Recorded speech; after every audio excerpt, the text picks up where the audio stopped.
The Federal Resources Minister Madeleine King will hold crisis talks with critical minerals industry this week. This is after Australian nickel and lithium miners began closing operations due to falling prices. Joining me now is business reporter Edward Boyd. Ed, the lithium price has collapsed more than 80% in the past 12 months. Why?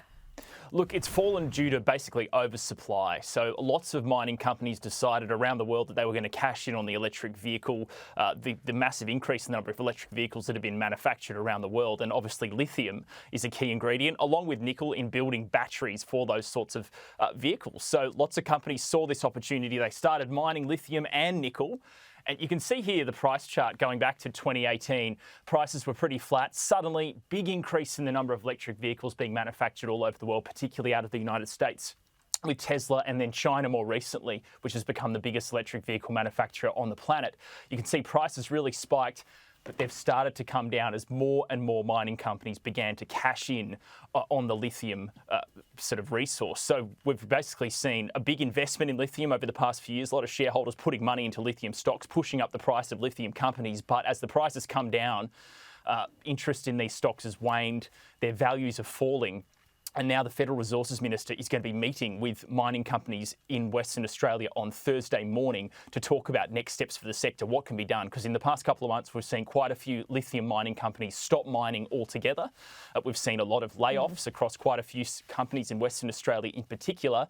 And it looks like with prices expected to be low for the next 12 months or so, this is going to keep continuing to be an issue for not our government, but governments all over the world. So with lithium, obviously lithium batteries are pretty important in our daily lives. Is there an oversupply of lithium around the world, or is it, just not as in demand as it used to be? It's basically an oversupply. So lots of companies have decided, hey, we can mine lithium at a reasonably good price point. Let's do this and make some money. And that was what was happening over the past couple of years. But now there's so many miners out there mining lithium. There's a lot more competition in the sector. China is mining a lot of lithium itself, and it's causing serious issues for businesses that may not be as competitive on a price point, because wages in Australia are obviously a lot more expensive than other parts of the world, and it's hard for Aussie mining companies to compete against cheaper labour around the world. Yeah, so what about nickel? The industry is calling for a change in the way that product is priced. Yes, that's right. So the nickel price has also fallen pretty sharply. It's down about 50% in the past 12 months. So lithium is down roughly 80%. Nickel is down about 50%. This is what's happened. Nickel price is the red line on the screen there. You can see big spike last year in 2022, and since then it's really come down.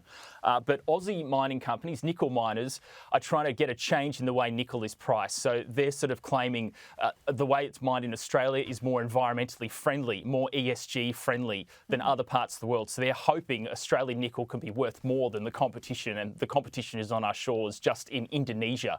There's a lot of Chinese-backed Indonesian companies producing nickel at a much cheaper rate, but causing a lot more pollution for the environment. So Aussie nickel companies are hoping there can be a change in the way nickel is priced, so Aussie products are worth more than the competition, which is apparently more dirty, not as cleanly produced, Laura. Right, got it. Ed, thank you. We'll see you soon. Thanks, Laura.